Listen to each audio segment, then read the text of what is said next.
Ba'zan ayoli bilan o'ynashsa savob bo'ladi. Payg'ambar alayhissalatu vassalom ayoling bilan o'ynashsang ajr deganlar. Ya Allohning rasuli, shu ayolimiz bilan o'zimizni nafsimizni qondirsak ham ajr bo'ladimi deganda Rasululloh aytdilarki, axir zinoga ketsang gunoh bo'larmidi?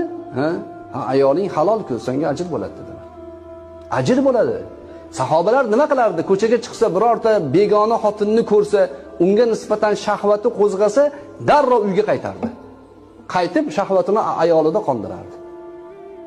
Unga ergashib ketmasdi, vasvasni o'sha joyda sindirardi. Bizda vasvas ko'zdan boshlanadi. Bir marta qaraydi, yana qaragisi keladi, keyin gap otgisi keladi, telefonini oladi, SMS yozadi, rasvosi chiqadi keyin. Shariat halol yo'l bilan, oson hayot bilan bizlarni mukofotlagan. O'sha mukofotga biz munosib bo'lishimiz qolgan xolos.